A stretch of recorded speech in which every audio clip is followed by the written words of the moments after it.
দয়ার নবী মুস্তাফা কালি কামলি বলে আকা নবী মুহাম্মদুর রাসূলুল্লাহ সাল্লাল্লাহু তাআলা আলাইহি ওয়াসাল্লাম রিজওয়ান ফেরেশতার সঙ্গে বেরাদার যেন জান্নাতি রাস্তার মধ্যে যেন হাঁটতে হাঁটতে যেতে লাগলেন। বেরাদার হযরতে মুহাম্মদ সাল্লাল্লাহু আলাইহি ওয়াসাল্লাম রিজওয়ান ফেরেশতার সঙ্গে যখন জান্নাতি রাস্তার মধ্যে যখন যেতে লাগলেন, আমার নবীজি সাল্লাল্লাহু আলাইহি ওয়াসাল্লাম বলে জান্নাতি রাস্তার মধ্যে আমি যখন হাঁটতে লাগলাম, আমি নবীজি যেন আমি কল্পনা করতে পারলাম, আমি যেন অনুভূতি করতে লাগলাম যে জান্নাতি রাস্তার মধ্যে আমি যত যাই চমৎকার চমৎকার ঠান্ডা ঠান্ডা যেন সুগন্ধিময় হাওয়া আমি পেতে লাগলাম। আমি রিজওয়ান ফেরেশতাকে বললাম, ও রিজওয়ান ফেরেশতা, জান্নাতটা কত সুন্দর হবে। আমি নবীজি ওই জান্নাতি রাস্তার মধ্যে যেতে যেতে জান্নাতে কত চমৎকার হবে, আমি নবীজি এই রাস্তা থেকে বুঝে নিলাম জান্নাতে আর যাব না, জান্নাতে আর যাব না। মুসলমান ইমানদার সঙ্গে সঙ্গে আরেকজন ফেরেশতা এসে আমার নবীর কাছে যেন এলেন, আর আসার পরে যেন আমার নবীজিকে বলে আসসালামু আলাইকুম ইয়া রাসূলুল্লাহ। সঙ্গে সঙ্গে আমার নবীজি উত্তর দিলেন ওয়া আলাইকুম আসসালাম মালাইকা। ওয়া আলাইকুম আসসালাম ফেরেশতা। নবীজি জিজ্ঞাসা করলেন জান্নাতি ফেরেশতা রিজওয়ানকে জিজ্ঞাসা করলেন, রিজওয়ান তুমি জান্নাতি ফেরেশতাদের সর্দার, তোমার নাম হলো রিজওয়ান ফেরেশতা, আমি বুঝলাম, কিন্তু আমি বুঝতে পারলাম না এই জায়গার মধ্যে এই যে ফেরেশতাটা এলো আর আমাকে যেন সালাম দিল, এই ফেরেশতার নাম কি, এর নামটা কি, এর পরিচয়টা কি, একটু তুমি আমাকে বলো। রিজওয়ান ফেরেশতা বললেন ইয়া রাসূলুল্লাহ, আমি হলাম জান্নাতি ফেরেশতাদের সর্দার, আমার নাম হলো রিজওয়ান ফেরেশতা। আর যে এই যে জায়গার মধ্যে এই ফেরেশতাটা এলো আর আসার পরে আপনাকে সালাম দিল, এই ফেরেশতাটা হলো জাহান্নামী ফেরেশতাদের সর্দার, তার নাম হলো মালিক ফেরেশতা। জান্নাতি ফেরেশতাদের সর্দারের নাম কি রিজওয়ান, আর জাহান্নামী ফেরেশতাদের যিনি সর্দার তার নাম কি হলো মালিক ফেরেশতা। তো নবীজি বলেন মালিক ফেরেশতা জান্নাতে তো আমি যেতে পারলাম রিজওয়ানের সঙ্গে, জান্নাত কতটা সুন্দর হবে আমি নবীজি বুঝতে পারলাম, তবে মালিক ফেরেশতা আমি জান্নাতের দিকে যাব না, মালিক চলো আমি তোমার জাহান্নামটা একটু আমি ঘুরে ঘুরে দেখবো, জাহান্নামটা কতটা ডেঞ্জারাস, কতটা ভয়ানক। তো মালিক ফেরেশতা বলেন ইয়া রাসূলুল্লাহ, আপনি কি জাহান্নাম দেখতে চান? আমি দেখবো। তো নবীজি আপনাকে জাহান্নাম দেখার জন্য এই জায়গা থেকে কষ্ট করে কোন জায়গার মধ্যে যেতে হবে না, আপনি যদি চান তো পুরো জাহান্নামের দৃশ্যটা আমি মালিক ফেরেশতা এই জায়গা থেকে দেখিয়ে দিতে পারবো। সুবহানাল্লাহ। ঠিক আছে দেখাও।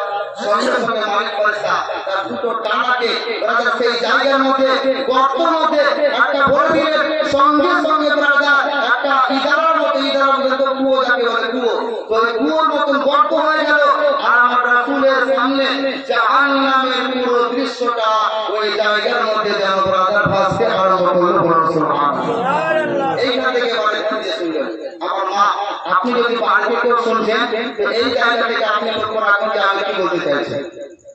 আমার রাসূল সাল্লাল্লাহু আলাইহি ওয়াসাল্লাম তিনি জাহান্নাম দেখতে পাচ্ছেন, তো জাহান্নাম দেখতে পাচ্ছেন, জাহান্নামের মধ্যে অনেক কোয়ালিটির মুসলমানকে দেখতে পাচ্ছেন, অনেক পুরুষদেরকে দেখতে পাচ্ছেন, অনেক মহিলাদেরকে দেখতে পাচ্ছেন, জাহান্নামের মধ্যে তার আযাবের মধ্যে লিপ্ত আছে। কিন্তু আমার রাসূল বলেন আমি জাহান্নামকে দেখলাম, কিন্তু জাহান্নামের মধ্যে সবচেয়ে যদি বেশি কাউকে দেখি সেটি হলো নারী জাতি। বলুন সুবহানাল্লাহ। পুরুষদের চাইতে জাহান্নামের মধ্যে নারীরা বেশি আছে, নারীরা। যদি জাহান্নামের মধ্যে 50টা পুরুষ আছে তো জাহান্নামের মধ্যে 100% আছে মহিলারা, মহিলারা ওই জাহান্নামের মধ্যে বেশি আছে। আমার রাসূল বলেন আমি জাহান্নামের মধ্যে 6 শ্রেণীর আমি মহিলাদেরকে দেখলাম যারা পিতা ডেঞ্জারাস তারা আযাবের মধ্যে লিপ্ত আছে। তো প্রথম নাম্বার আমি রাসূল বলছেন আমি প্রথম নাম্বার নারীকে দেখলাম, একজন নারীকে আমি দেখলাম ওই জাহান্নামের মধ্যে, একজন নারীকে আমি দেখলাম যে জাহান্নামের ফেরেশতারা তাকে চুলের সাহায্যে যেন একটা কুয়োর মধ্যে যেন ঝুলিয়ে রেখেছে। আর ওই মহিলাটা চুলের সাহায্যে ঝুলিয়ে থেকে চুলের সাহায্যে তাকে বেঁধে রেখেছে, পুরো শরীরটা যেন তার ঝুলছে। আর ওই চুলের সাহায্যে এত তার ব্যথা করছে, এত ব্যথা করেছে যে ওই মহিলাটা বাঁচাও বাঁচাও বলে চিৎকার করে, কিন্তু কেউ তাকে বাঁচায় না। চুলের সাহায্যে তাকে ঝুলিয়ে রেখেছে। আমার রাসূল বলছে আমি আরেকজন নারীকে দেখলাম, যেই নারীটাকে জাহান্নামের ফেরেশতারা তাকে যেন করলো কি, তার বেরাদার জীবকে যেন মুখ থেকে টেনে বার করেছে। আর জাহান্নামী গাছের মধ্যে যেন জীবের সাহায্যে আরেকজন মহিলাকে ঝুলিয়ে রেখেছে, জীবের সাহায্যে আরেকজন মহিলাকে ঝুলিয়ে রেখেছে। তাদের আযাব করেছে, এবং যে আযাব হচ্ছে এত ডেঞ্জারাস আযাব হচ্ছে, কেন হচ্ছে এটা পরে বলবো। আগে শুনুন যে কেমন কেমন কোয়ালিটির মেয়েদেরকে জাহান্নামের মধ্যে আমার রাসূল রেখেছে। আমার রাসূল বলছে ওগো সাহাবারা শোনো গো, মেরাজ থেকে যখন নবী পৃথিবীর মধ্যে এলেন সাহাবাদের মধ্যে আলোচনা করছেন, আমার রাসূল বলছে আমি আরেকজন মহিলাকে জাহান্নামের মধ্যে দেখলাম, যেই মহিলাটাকে আমার জাহান্নামের ফেরেশতারা যেন দুটো হাতকে আর যেন দুটো পাকে যেন বেরাদার পেছন দিকে যেন জাহান্নামের রশি দিয়ে যেন বেঁধে দিয়েছে। আর মহিলাদের দুটো স্তনকে আকৃতির হয়ে গেছে, শুয়োরের আকৃতির হয়ে গেছে। আর একজন মহিলাকে আমার রাসূল দেখলেন জাহান্নামের মধ্যে, আমার রাসূল দেখলেন কি দেখলেন, আমার রাসূল বলছে আরেকজন মহিলাকে আমি দেখলাম, যেই মহিলাটা বেরাদার জাহান্নামের মধ্যে কক্তার মধ্যে একটা জাহান্নামী কক্তার মধ্যে তাকে যেন রেখে দিয়েছে। আর রেখে দেওয়ার পরে তাকে কোনো আযাব দিচ্ছে না ফেরেশতারা, কিন্তু তারপরে মহিলাটা যেন ছটফট ছটফট করছে, এত জোরে জোরে ছটফট ছটফট করেছে, আর এত জোরে জোরে চিৎকার চিৎকার করেছে।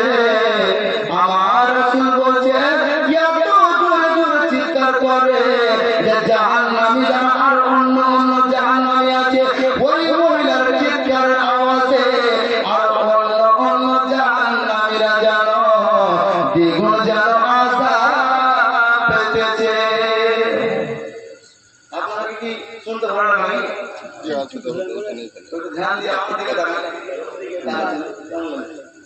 আমার দিকে ধ্যান দেন। আমি যে কথা বলে মতো কোন মূল্যবান বস্তু, এটা যদি কোনো 10,000 টাকার যদি বাইরে থেকে যদি আপনার যদি কলকাতা থেকে কোনো মৌলানা আসতো, আমি যে অর্থ করছি এই অর্থ করতো, সে যদি টাকা যদি 20,000 খুবই সুন্দর, কিন্তু আমি অল্প টাকার মধ্যে বলে আমি কি বলছি সেটা দেখেন, আমার বয়স কেমন, আমার আওয়াজ কেমন সেটা দেখেন, আমি কি বলছি সেটা দেখেন, ইনশাআল্লাহ আপনাদের ভালো লাগবে।